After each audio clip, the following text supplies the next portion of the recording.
우리 하나님 말씀 창세기 26장 1절로 5절 말씀입니다. 26장 1절로 5절. 자, 우리 한 목소리로 다 같이 시작. 아브라함 때에 첫 흉년이 들었더니 그 땅에 또 흉년이 들매 이삭이 그랄로 가서 블레셋 왕 아비멜렉에게 이르렀더니 여호와께서 이삭에게 나타나 이르시되 애굽으로 내려가지 말고 내가 내게 지시하는 땅에 거주하라. 이 땅에 거류하면 내가 너와 함께 있어 내게 복을 주고 내가 이 모든 땅을 너와 네 자손에게 주리라. 내가 내 아버지 아브라함에게 맹세한 것을 이루어 내 자손을 하늘의 별과 같이 번성하게 하며 이 모든 땅을 내 자손에게 주리니 내 자손으로 말미암아 천하 만민이 복을 받으리라. 이는 아브라함이 내 말을 순종하고 내 명령과 내 계명과 내 율례와 내 법도를 지켰음이라 하시니라. 아멘. 할렐루야. 여러분 모두 형통하시기를 주님의 이름으로 축원합니다. 내가 만사형통이라 그랬어요. 만사형통. 모든 일이 잘 소통이 된다. 통과가 된다. 막힘이 없다. 이런 뜻이 있어요. 근데 우리는 영적으로 세상 사람과는 이 뜻을 다르게 생각해야 됩니다. 세상 사람들은 만사형통, 다 내 뜻대로 이루어지는 것, 다 내 맘대로 이루어지는 것, 이게 만사형통이라 하지만은 우리는 어떻습니까? 우리는 하나님의 뜻대로 이루어지는 것. 할렐루야. 이게 만사형통이에요. 다 내 뜻대로, 내 생각대로, 내 마음대로 이렇게 이루어지는 것이 아닙니다. 우리는 하나님의 뜻을 이룰 수 있어야 돼요. 하나님의 뜻이 이루어져야 됩니다. 그게 진정한 만사형통이 되는 것입니다. 그래서 예수님도 내 뜻대로 마옵시고 아버지의 뜻대로 이루어지기를 원하옵나이다. 예수님도 그렇게 기도하셨어요. 하나님의 아들이신 예수님도 그렇게 하셨다 그러면은 우리는 얼마나 더 하나님의 뜻을 구하는 게 마땅하겠습니까? 자, 그래서 이 만사형통이라 이것은 내 뜻이 아니라 하나님의 뜻대로 이루어지는 것이다. 오늘 우리가 읽은 이 말씀 보면은 이삭이 하나님의 뜻대로 행하여서 만사형통하였다. 그런 내용이 나와요. 그러면은 이삭이 어떻게 행하였는가? 우리도 이삭처럼 행동을 하여서 우리들도 하나님의 뜻대로 만사형통하자. 이런 이 마음을 이 결단을 내렸으면 좋겠어요. 오늘 이 시간 정말 이삭의 이 모습을 통하여서 순종을 통하여서 저와 여러분도 여러분의 인생이 하나님의 뜻 안에서 만사형통케 되시기를 주님의 이름으로 축원합니다. 첫째로 보면은 먼저 이삭을 보면은 죄를 멀리했어요. 죄를 멀리했다는 것입니다. 여러분 이 당시에 애굽이라는 나라는 강성한 나라입니다. 누구나 다 애굽에 가고 싶었어요. 마치 우리나라 사람들이 한때에는 미국에 가고 싶어가지고 그렇게 열망했던 것처럼 한때는 이 당시에는 다 애굽에 가고 싶어 했습니다. 이 동남아시아에서 이 선교하시는 선교사님들 말씀을 들어보면은 대개 필리핀 같은 경우에도 우리나라에 들어올 수 있는 노동자들의 이 비자가 1년에 26,000명이에요. 그런데 지금 필리핀 사람 가운데 100만 명이 대기하고 있어요. 100만 명이. 겨우 1년에 26,000명밖에 못 오는데 100만 명이 대기하면서 내가 이 나이가 들어서도 한국만 가서 내가 돈 벌러 가면은 내가 정말 소원이 없겠다. 그런 사람들이 대기하고 있는 네팔도 그러고 태국도 그러고 동남아시아 여러 나라가 캄보디아도 그러고 미얀마도 그러고 여러 나라 사람들이 한국 들어오려고 그렇게 대기하고 있다는 것이에요. 근데 이 당시에도 이렇게 많은 사람들이 애굽에 가고 싶어 했습니다. 그래서 이 가나안 땅에 흉년이 들자 많은 사람들이 애굽에 내려갔어요. 이삭도 그러려고 했습니다. 이 애굽 땅은 나일강이 있어가지고 이 나일강에서 얼마든지 물을 퍼올려가지고 농사를 지으니까 나일강은 마르지가 않고 항상 나일강은 풍요한 지대였습니다. 그래서 이 인류의 4대 문명이 발전될 정도로 이집트는 나일강 지역은 굉장히 부유한 지역이었고 먹고 살기에 좋은 지역이었어요. 그래서 이삭도 가나안 땅에 흉년이 들자 애굽에 내려가려고 마음 먹었는데 하나님께서 뭐라고 하십니까? 애굽에 내려가지 말라 그러시잖아요. 흉년이 들어서 이 내려가려고 할 때 내려가지 말고 내가 내게 지시하는 땅에 거주하라. 그렇게 하나님께서 지시를 하십니다. 애굽은 이렇게 죄를 상징하는 세상이에요. 어려워도 힘들어도 세상에 내려가지 말라는 것입니다. 아무리 오늘날 이 시대에 우리의 생활이 힘들다 할지라도 세상과 타협하지 말라는 것입니다. 우리의 신앙을 다 저버리고 신앙을 타협하면서까지 세상에 내려가서 무엇을 하겠느냐는 것입니다. 애굽에 내려가지 말라. 거기 가면은 우상이 있고 타락한 사람이 있고 타락한 문명이 있고 문화가 있고 거기 가서 보고 듣는 것은 다 세상적인 것이고 타락한 것밖에 없으니까 아무리 세상이 화려해 보여도 먹고 사는 것 때문에 세상에 내려가지 말고 내가 지시하는 땅에 머물고 거기 거주하라. 하나님께서 단단히 일러주셨어요. 이삭은 정말 그 말씀대로 순종합니다. 순종해요. 우리가 인생을 살아가면서도 선이 있어요. 인간관계에서도 선이 있어요. 친해가지고 투닥투닥하면서 농담한다 할지라도 선을 절대로 넘어가면 안 돼요. 친하니까 그랬다 그러면서 선을 넘어가면은 안 되는 것입니다. 우리 신앙에도 선이 있어요. 하나님께서 우리에게 자유를 주셨어요. 마음껏 할 수 있는 이 자유를 주셨지만 그러나 그게 우리가 진짜 아무거나 해도 된다. 그건 아닌 것이에요. 그래서 애굽에 내려가지 말라. 이 야곱이 흉년 만나서 애굽에 내려갔고 요셉에게 내려갔고 그랬지만은 하나님께서 이삭에게는 애굽에 내려가지 말고 내가 지시하는 땅에 거기서 거주하라. 그렇게 명령하셨던 것입니다. 지금 먹을 게 없으면은 이삭은 지금 대가족을 거느리고 있어요. 수백 명의 대가족을 거느리고 있는데 먹을 게 없으면은 그 가운데는 굶어 죽는 사람도 생길 수 있어요. 그러나 이삭은 하나님 말씀을 굳게 붙잡고 내가 하나님 의지하니 하나님도 나를 보호해 주실 것이다. 그런 믿음을 가지고 하나님의 명령을 따라서 애굽에 내려가지 아니하고 하나님이 지시하시는 땅에 머물러 있었던 것입니다. 우리 생각으로 하면은 정말 이렇게 하면은 망할 것이다. 이렇게 하면은 안 될 것이다.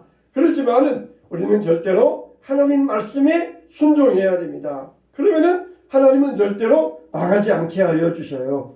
그래서 영적으로 보면은 애굽은 세상이고 이 교회는 하나님의 나라예요. 저희가 교회에 있는 사람들이 세상으로 내려가서 세상과 타협을 해서는 안 됩니다. 잠언의 28장 13절에 보면은 자기 죄를 숨기는 자는 형통치 못하나 죄를 자복하고 버리는 자는 불쌍히 여김을 받으리라. 이렇게 말씀해 주셨어요. 우리는 항상 예수님 안에서 예수님과 함께 예수님만 바라보고 예수님을 향하여 나아가시기를 주님의 이름으로 축원합니다. 유럽에 어느 집 앞에 전봇대가 하나 세워져 있었어요. 그런데 그 집 앞에 지나가는 차들이 그 전봇대에 부딪힙니다. 1년에 무려 20번이나 그 전봇대에 부딪히는 그런 일이 교통사고가 발생하는 것이에요. 그래서 그 집에 사는 부인 아줌마가 희한하다. 왜 우리 집 앞에 이 전봇대에 있는 이 차들이 와서 부딪힐까? 아무리 봐도 이 전봇대는 차들이 그냥 얼마든지 쑥쑥 지나갈 수 있는데 전봇대에 와서 부딪힐 위치가 아닌데 왜 부딪힐까? 그래가지고 자기가 직접 차를 몰고 그 길 앞을 지나가 봤어요. 근데 이게 약간 이렇게 구분 도로에 있어가지고 돌아가면 돌아갈 수 있는데 이 운전자들이 딱 가면서 자기 시선 앞에 전봇대가 있으니까 자기가 가야 될 방향을 보면서 운전해야 되는데 사람들이 그 시선을 전봇대에 고정해 버리는 것이에요. 얼마든지 이렇게 운전을 하면서 조금만 옆으로 핸들을 틀면은 피해갈 수 있는데 딱 전봇대에 고정을 시키니까 여러분 어쩐 줄 아세요?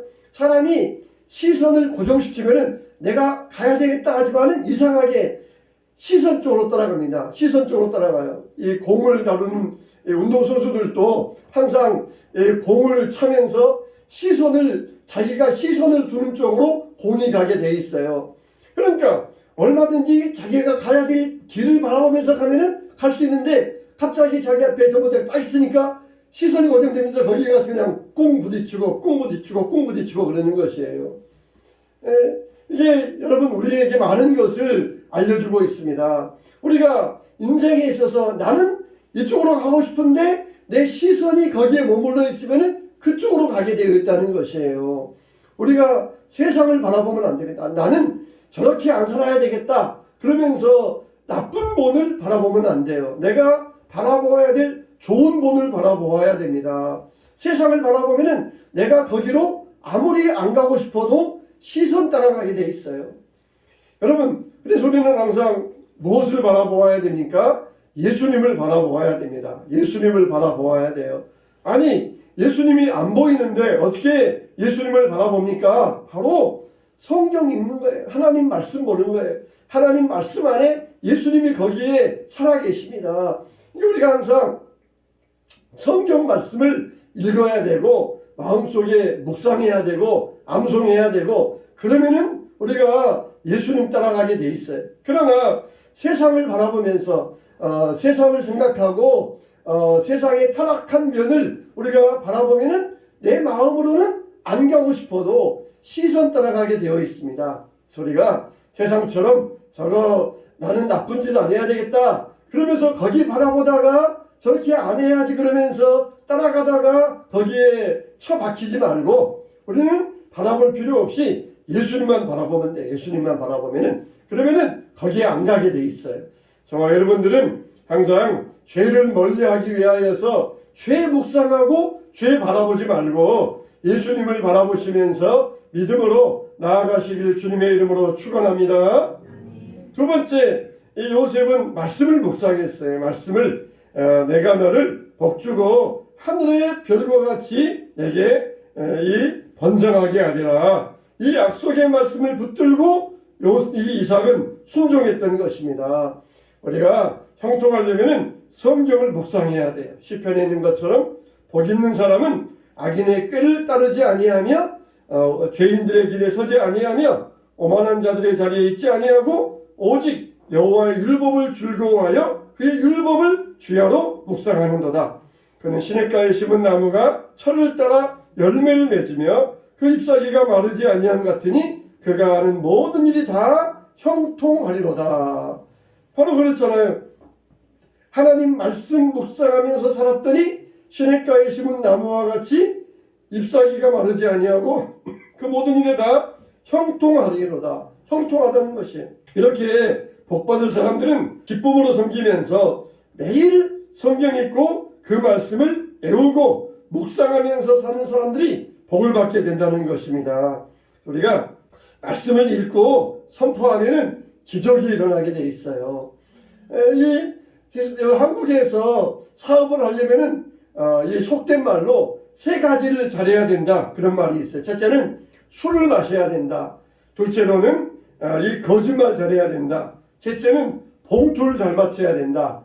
이런 세 가지 속설이 있어요. 술 잘 마시고 거짓말 잘하고 봉투를 잘 맞춰야 뇌물 잘 맞춰야 그렇게 성공한다. 근데 어느 기독교인 기업이 나는 하나님 말씀대로 나는 기업을 운영하겠다 그러면서 거짓말 안 하고 술 안 마시고 봉투 안 줬어요. 처음에는 백화점에 입점을 했더니 어느 날 갑자기 백화점의 브랜드를 싹 없애버리는 것이에요. 또 그리고 수백만 원짜리 물건을 들여갔더니 온데간데 없어져버린 거예요. 누가 어디에 치웠다 가져갔다 그런 말도 없고 다 그냥 입을 맞춰가지고 다 온데간도 없이 그것을 다 없애버린 것이에요. 그렇지만은 꾸준하게 성경적인 개념을 가지고 하나님 말씀에 순종해 갔더니 나중에는 다 인정을 받았습니다. 세관에서도 세무서에서도 정직한 기업이다 인정을 받아가지고 크게 성공할 수 있었어요. 그래서 이분이 책 제목을 짓기를 나는 정직한 자의 형통을 믿습니다. 이렇게 책을 지었어요. 정직한 자, 한국에서는 정직하면은 실패한다. 그러지만은 정말 정직한 자의 형통을 믿고 그대로 했더니 하나님께서 축복해 주셨던 것입니다. 여러분, 우리에게도 이와 같이 말씀을 묵상하며 나아갈 때에 정직한 자가 형통케 될 줄로 믿습니다. 세 번째로 우리는 형통하기 위해서는 시험을 이겨야 돼요. 시험을 이겨야 됩니다. 이삭이 그랄에 거주하면서 물이 귀하니까 우물을 팝니다. 여러분, 우리나라 우물은 어떻습니까? 우리나라 우물은 한 10m, 20m 정도 파면은 물이 나와요. 근데 이 이스라엘 지역에서는 100m 이상을 파야 됩니다. 여러분, 100m를 보세요. 100m. 까마득합니다. 저 위에서 100m가 얼마나 깊은지 위에서 보면은 아주 그냥 공포심이 들 정도에 속이 그냥 깜깜한데 보이지도 않는데 끝이 없는데 그 밑에 100m 정도를 파야 돼요. 근데 이삭이 우물을 팠는데 그렇게 와서 그란의 목자들이 이거 우리 거야 그러면서 뺏어가는 거예요. 또 팠는데 또 뺏어가고 그러면 딴 데가 또 파고 그렇게 파다가 드디어 물을 얻었어요. 그리고 브엘세바에 7개의 우물을 얻었더라 그랬습니다. 7이라는 숫자는 완전 숫자입니다. 그렇게 해서 완전하게 다투지 아니하고 7개의 우물을 얻어가지고 드디어 요셉이 그 땅에서 농사를 지었더니 100배나 결실하였더라. 100배나 결실하였더라. 하나님께서 믿는 자의 형통함을 여기에서 잘 보여주고 있습니다. 그래서 이삭이 다투지 아니하고 그들과 다툼을 피하고 우물을 팠을 때에 하나님께서 브엘세바에서 7 우물을 파고 그리고 그의 모든 삶이 형통케 하여 주셨던 것이에요. 우리는 시험을 피해야 됩니다. 우리가 살다 보면은 시험이 올 때가 있어요. 괜히 시험에 들 때가 있어요. 우리 인생에 아무것도 아닌데 괜히 시험에 들 때가 있어요. 정말 친했던 사람인데 괜히 저 사람의 행동이 싫어지고 말하는 게 싫어지고 그 사람이 미워질 때가 있어요. 좋았던 일인데 괜히 직장 일이 싫어지고 괜히 그 일이 하기가 나빠지고 그럴 경우가 있어요. 신앙생활도 마찬가지입니다. 잘 예배드리고 잘 기도했는데 괜히 기도가 안 되고 잘 예배가 싫어질 때가 그럴 때가 있는 것이에요. 우리는 그때 하나님 내가 정말 시험을 이기게 하여 주시옵소서.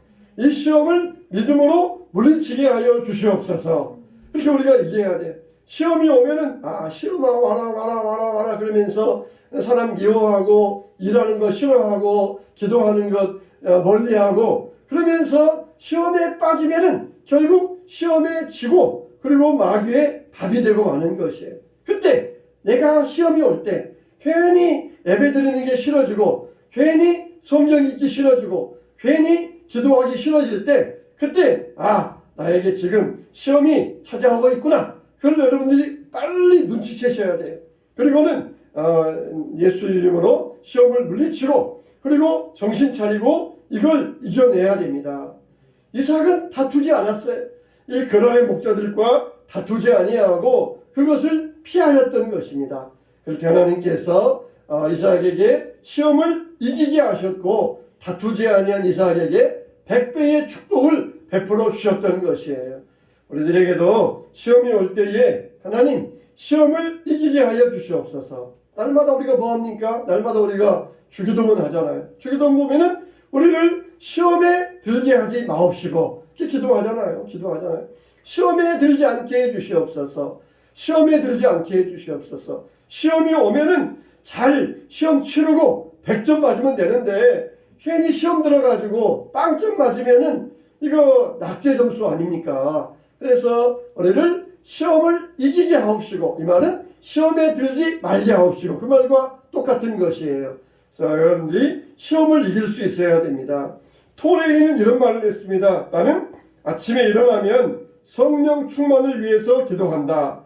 내가 성령 충만하지 않을 때 인생에 중요한 결정을 내리지 않는다. 그런 이야기를 했어요. 그렇게 우리는 성령 충만하면은 시험은 한 길로 왔다가 7길로 떠나갈 것입니다. 성령 충만하면은 사탄은 우리를 시험하지 못하고 결국은 자기가 시험에 들어가지고 넘어지고 말 것입니다. 욥을 시험하려고 하였던 사탄이 오히려 하나님 앞에서 크게 부끄러움을 당하였던 것처럼 우리를 시험하러 오는 더러운 세력들이 넘어지고 물러가고 부끄러움을 당하게 될 것입니다. 저와 여러분들은 이삭처럼 시험이 올 때에 시험에 다투어서 시험에 빠지지 말고 믿음으로 시험을 이겨서 주님 앞에서 만사형통의 축복, 하나님의 뜻 안에서 모든 일이 잘 이루어지는 형통의 축복을 받게 되시기를 주님의 이름으로 축원합니다. 축원합니다.